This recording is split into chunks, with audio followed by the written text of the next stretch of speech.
Salam damai sejahtera untuk kita semua. Puji Tuhan kita bertemu kembali dalam pembahasan pelajaran Sekolah Sabat. Bersama saya, Pendeta Dale Sompotan. Dan puji Tuhan pada saat ini kita telah tiba pada pelajaran yang ke-12 di dalam pembahasan pelajaran Sekolah Sabat kita sepanjang triwulan ini, yang di dalam satu topik yaitu cara menafsirkan Alkitab. Dan kita tiba pada pelajaran 12 ini, judul pelajarannya adalah berhadapan dengan ayat-ayat sulit. Dan untuk membahas pelajaran Sekolah Sabat ini, saya akan membahas bersama dengan narasumber saya, Pendeta Milton Pardosi. Pendeta Milton Pardosi adalah seorang hamba Tuhan yang saat ini sementara melayani di Universitas Advent Indonesia sebagai dosen di Fakultas Filsafat. Dan beliau saat ini juga adalah seorang mahasiswa dari program S3 doktoral Doktor Filsafat di Fakultas Filsafat Universitas Gadjah Mada, Yogyakarta. Sebelumnya beliau juga adalah lulusan dari Ayas MAR di tahun 2005 dan ditamatkan dari UNAI pada tahun 1996, sarjana agama dan sarjana filsafat. Shalom Pak Pendeta, apa kabar? Shalom, kabar baik. Ya, selamat malam Pendeta. Ya. Puji Tuhan. Baik, kita akan memulaikan diskusi pelajaran Sekolah Sabat kita pada saat ini. Sebelumnya saya akan pimpin di dalam doa, meminta kehadiran Roh Kudus menuntun kita dalam diskusi ini. Bapa dalam sorga, kami datang padamu, menaikkan segala syukur dan terima kasih untuk pertemuan yang indah pada malam hari ini, di mana kami akan belajar pelajaran Sekolah Sabat bersama-sama dengan hamba-Mu, Pendeta Milton Pardosi. Tuhan berkati kami ketika kami akan berdiskusi, Roh Kudus Tuhan hadir bersama-sama dengan kami, sehingga apa yang kami paparkan boleh menjadi berkat pencerahan bagi setiap orang yang akan melihat akan tayangan video ini. Terima kasih Tuhan, dalam nama Yesus kami berdoa. Amin. Baik Pak Pendeta, ada beberapa dasar Alkitab yang menjadi satu fondasi bagi pelajaran Sekolah Sabat kita di pelajaran yang ke-12 ini. 2 Timotius 2 ayat 10-15, 1 Tawarid 29 ayat 17, Yakobus 4 ayat 6-10, Galatia 6 ayat 9, dan Kisah 17 ayat 11. Dan ayat-ayat ini merupakan ayat-ayat yang dalam kategori sulit. Jadi perlu untuk pemahaman lebih detail lagi, lebih dalam lagi ketika kita membaca akan ayat-ayat ini.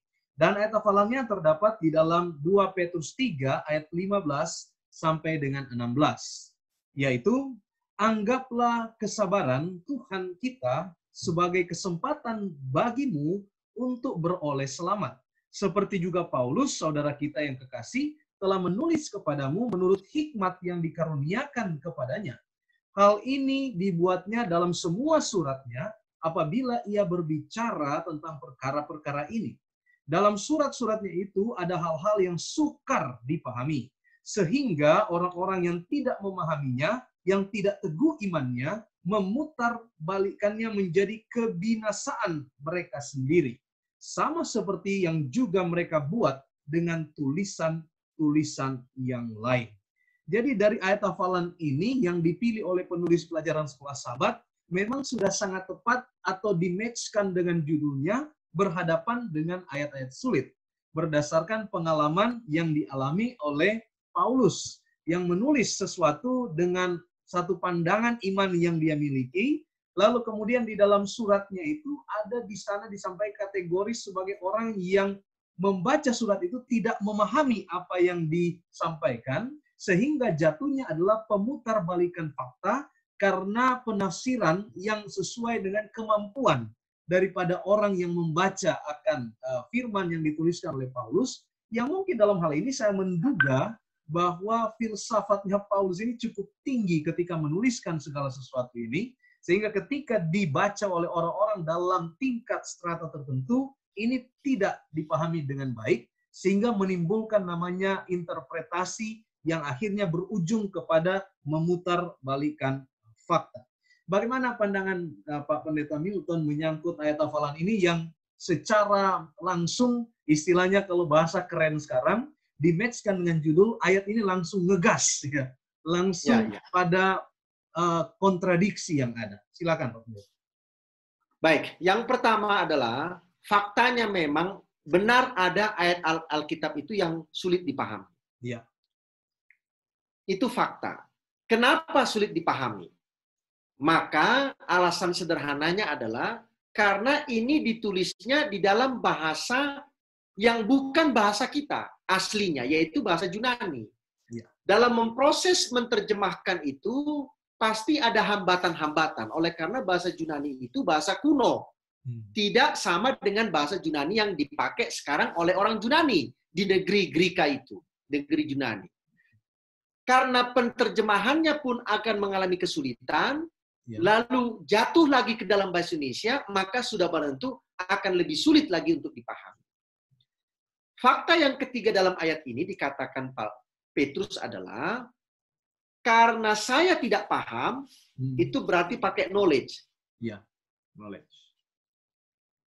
Tetapi karena saya sudah tidak paham, lalu saya punya masalah lagi dengan iman saya. Perhatikan ayat hafalannya itu. Ya. Orang-orang yang tidak memahaminya dan yang tidak teguh imannya. Ya. Berarti dalam memahami Alkitab, terlebih ayat yang sulit, dua hal ini harus ikut. Yang pertama, kita berusaha memahaminya dengan pikiran kita. Itu harus. Ya. Okay. Ya. Tetapi ketika saudara belum dapat memahami secara pikiran, maka jangan sampai imannya goyang. Karena kalau iman ikut goyang, sudah tidak paham, iman goyang, yang terjadi apa? Kebenaran diputarbalikkan. Kalau kebenaran diputarbalikkan, ya saudara dan saya akan hidup dalam ketidakbenaran. Nah, itulah warning yang Petrus sampaikan. Jadi dua ini penting. Ketika saudara menemui ayat yang sulit, kalau tidak bisa lagi dipahami dengan pengetahuan, maka gunakanlah apa? Iman. Terima kasih. Baik, saya ingin mendalami tentang yang namanya menggunakan iman untuk memahami ayat-ayat yang dirasa sulit ketika kita membaca. Tadi Pak Pendeta sudah sampaikan bahwa ada beberapa kesulitan kita ketika kita membaca sesuatu teks Alkitab yang berdasarkan kepada bahasa. Ya, jadi bahasanya yang rumit karena bahasa Indonesia merupakan bukan bahasa asli daripada Alkitab itu. Nah, ketika kemudian kita membaca dalam teks bahasa Indonesia, bagi anggota awam tentunya, maka yang dipentingkan tadi sesuai dari definisi Pak Pendeta adalah yang menyangkut iman. Dan di dalam pelajaran sekolah Sabat ini dituliskan oleh penulis pelajaran sekolah Sabat, apakah yang dimaksudkan dengan iman itu dalam bahasa pelajaran sekolah Sabat yang disebutkan dengan orang-orang yang kalau membelajar Alkitab harus menjadi orang yang rendah hati, harus menjadi orang yang jujur, harus menjadi orang yang sabar. Apakah itu definisi dari iman ketika kita membaca Alkitab dalam pengetahuan kita yang sederhana? Baik. Yang disebutkan sama pendeta tadi, tekad, kesabaran, ya. Karena kalau baca Alkitab ketemu ayat yang sulit lalu kita tidak sabar, pilihannya hanya dua. Kita tutup itu Alkitab atau kita abaikan. Ya. Lalu perlu kejujuran. Kejujuran itu artinya apa? Jangan sampai ide kita bawa di dalam mencoba memahami Alkitab. Iya. Oke. Ketika bicara tentang iman, maka ada dua yang penting. Satu, sesulit apapun ini Alkitab, ini firman Tuhan, titik. Ya. Jadi, tidak ada kesalahan di sini. Iya. Yang salah itu boleh saja proses menerjemah. Salah yang saya maksud itu begini, saya kasih contoh. Ya. Satu kata Ibrani, satu kata Yunani, itu bisa bermakna lebih dari 10-15 kata. Iya. Seorang penafsir, seorang penerjemah Alkitab, dia harus memilih mana yang paling tepat di antara 15 tawaran arti kata satu kata Yunani atau Ibrani. Nah, ini kadang-kadang dia salah pilih, bisa saja. Bisa saja, ya. Ya. Tetapi kalau saya punya iman, kalaupun ini salah diterjemahkannya, tetapi saya percaya bahwa ini adalah firman Tuhan. Itulah iman. Ya. Nah, karena saya percaya ini firman Tuhan, maka saya tiba kepada yang kedua. Ya. Saya tidak meyakini ada yang salah di sini. Saya tidak meyakini ada yang bertentangan di sini. Ya, karena boleh saja, kok Pak Pendeta Matius bilang begini, kok Markus ceritanya sama nih Pak Pendeta, tapi Markus kok bilangnya begini. Sepertinya nggak sama ini Pendeta. Bukan nggak sama. Tetapi apa yang ditampilkan di buku-buku itu, khususnya buku Injil, karena ceritanya hampir sama semua, ini adalah melengkapi satu dengan yang lain. Berarti saya mengimani ini bukan bertentangan, tetapi melengkapi satu dengan yang lain. Itulah ketika saya membaca Alkitab dengan iman. Dengan iman. Okay. Kalau saya sudah tidak punya iman, maka saya akan berkata, Alkitab ini salah. Kalau salah, ya saya sisihkan. Selesai. Itu yang dinamakan dengan bahasa kerennya sola fide, ya, dengan iman. Bagaimana kemudian dengan yang namanya konsep sola scriptura? Atau biarkan Alkitab itu menerjemahkan atau menginterpretasi dirinya sendiri. Dalam bahasa yang sederhana bahwa ketika kita mendapatkan ayat-ayat yang sulit, maka dengan iman juga kita bisa pahami, ketika kita menerima konsep sola scriptura ini, berarti di dalam pandangan kita kemudian masuk satu pemahaman, ini pasti ada jawabannya, hanya saya belum ketemu dan jawabannya itu ada di dalam Alkitab. Bagaimana dengan argumen saya ini? Nah, pola sola scriptura itulah yang dipakai Yesus dan rasul-rasul. Iya. Mereka memahami Alkitab Perjanjian Lama itu, lalu mereka menafsirkannya, dan itulah menjadi khotbah atau pekabaran mereka. Itu sebabnya Yesus katakan, ada tertulis, tidakkah kamu baca, tidakkah kamu dengar, dan lain sebagainya. Lalu kita mau bertanya, lalu dari buku Matius sampai buku Wahyu itu, sola scripturanya kemana? Ya kan? Nah, cara memahaminya adalah, walaupun dari Matius sampai Wahyu, sola scripturanya itu tetap juga di Perjanjian Lama ada. Ada. Ya. Tidak bisa karena ini adalah cerita Matius sampai Wahyu, maka Perjanjian Lama nggak dipakai lagi. Yesus rasul-rasul menggunakan sola scripturanya itu adalah Perjanjian Lama. Lalu Perjanjian Baru sola scripturanya mana? Ya, tetap Perjanjian Lama dan Perjanjian Baru. Membaca tulisan Paulus tetap juga harus sola scripturanya di Injil. Membaca Injil sola scripturanya di Paulus. Membaca Paulus sola scripturanya di mana? Di Petrus, di Yohanes, demikian juga sebaliknya. Itu sebabnya membaca Alkitab itu harus kadang-kadang berpindah-pindah. Tapi tema dan topiknya tidak boleh beda. Kitabnya boleh berpindah. Tapi tema dan topik yang mau didalami harus sama. Dan akhirnya saling melengkapilah buku-buku yang ada dalam Alkitab. Baik, Pak Pendeta. Dari tadi kita bicara agak advance sedikit, karena sudah langsung menyangkut kepada bagaimana cara menafsirkan Alkitab dalam bahasa-bahasa atau ayat-ayat yang sukar. Mari kita sederhanakan dulu ke dalam satu konsep yang mungkin lebih beginner lagi, lebih awal lagi. Apa petunjuk yang bisa mungkin Pak Pendeta bagikan, tetap berkait dengan pelajaran ini, kepada seorang yang kita sebut saja newbie, atau baru di dalam membaca firman Tuhan. Kira-kira prinsip-prinsip apa yang pas, atau kalau istilah kerennya sekarang, kita semua akrab dengan kata protokol. Karena ada COVID-19, maka ada protokol kesehatan. Nah, sekarang ini saya ingin bertanya, bagaimana protokol bagi seseorang yang baru membaca Alkitab yang boleh dibagikan kepada kita? Baik. Saya berikan rumusnya secara sederhana begini. Ya. Yang pertama, yang paling gampang. Dan itulah protokol pertama dan terakhir. Jangan pernah dahului membaca Alkitab tanpa doa di awal dan doa di akhir. Oke. Dan jangan lupa sementara membaca, ini pun harus diisi dengan doa. Ya, inilah protokolnya itu ya. Seperti COVID itu protokolnya begitu. Jangan lupa berdoa, cuci tangan. Jangan lupa mengakhiri dengan cuci tangan. Doa. Jangan lupa di tengah-tengah ini cuci tangan juga. Doa terus. Itulah. Lalu kita masuk ke sini. Apa protokol yang kedua?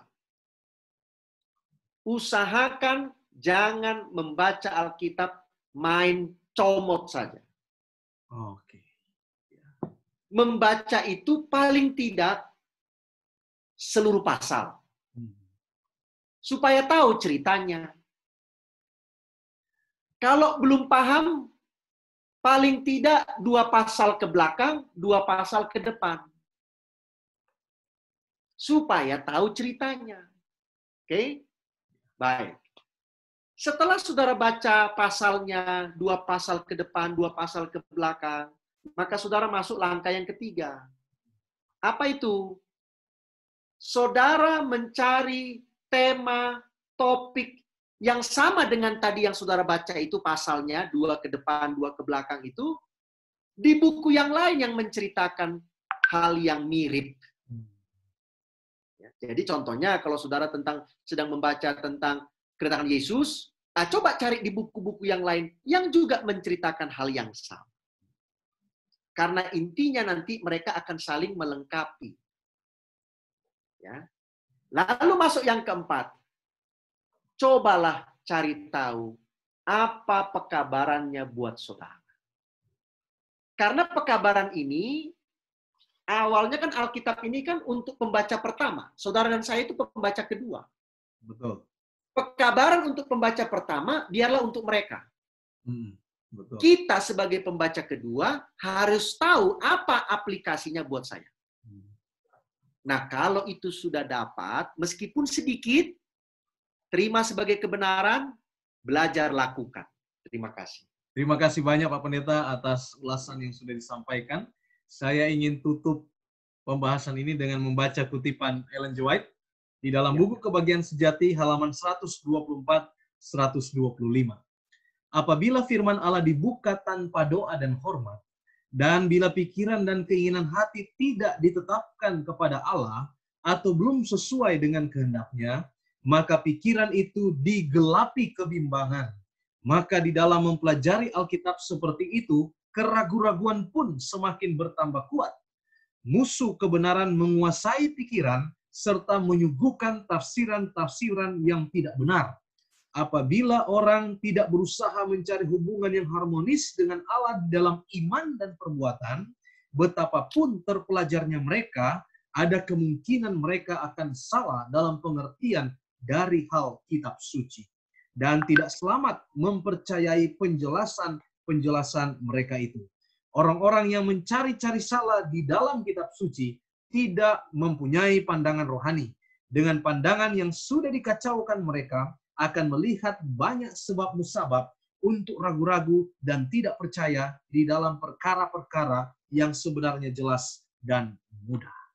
Sekali lagi terima kasih Pak Pendeta atas waktunya, dan Tuhan kiranya memberkati dalam penyelesaian disertasi untuk program doktor di Universitas Gajah Mada untuk doktor filsafat, supaya cepat selesai dan bisa kembali mengabdi di dalam pekerjaan Tuhan, khususnya menjadi seorang dosen di UNAI. Dan bagi saudara-saudara yang menyaksikan akan tayangan ini lewat YouTube ini, jangan lupa untuk subscribe akan channelnya Pendeta Milton Pardosi dengan nama Milton Pardosi Ministry. Saudara subscribe itu saya akan taruh di bagian bawah dari video saya akan taruh di deskripsi. Saudara tolong subscribe. Di sana ada satu tagline dari channel ini, yaitu yuk belajar agar paham ya. Yuk belajar agar paham. Silakan itu di-subscribe dan silakan menikmati materi-materi rohani yang lain. Silakan Pak Pendeta, kita boleh akhiri dengan doa. Pak Pendeta boleh pimpin dalam doa. Mari kita berdoa. Ya Tuhan Allah yang kami sembah melalui anak-Mu Yesus Kristus, kami berterima kasih oleh karena pada kesempatan ini bersama dengan hamba Tuhan Pendeta Sompotan kami boleh berdiskusi, belajar akan pelajaran Sekolah Sabat yang ke-12, bagaimana kami menyikapi, mendekati ayat-ayat dalam firman-Mu yang sulit untuk kami pahami karena pemahaman kami terbatas. Tapi kami terima kasih oleh karena Roh Kudus Tuhan tidak pernah terbatas. Amin. Roh Kudus Tuhan sanggup menjelaskan itu kepada kami, asalkan kami mendekati Alkitab dengan iman yang kami miliki dan kerinduan untuk mendapatkan kebenaran dari firman. Berkati hamba Tuhan, Pendeta Sompotan yang sudah menyiapkan waktu, tenaga untuk memberikan terus secara berkesinambungan pelajaran-pelajaran sekolah Sabat, sehingga lebih banyak lagi orang akan terberkati melalui pelayanan pelajaran sekolah Sabat yang hamba Tuhan ini laksanakan. Terima kasih ya Tuhan, terpujilah namamu, ampunilah dosa kami dalam nama Yesus kami berdoa. Amin. Amin.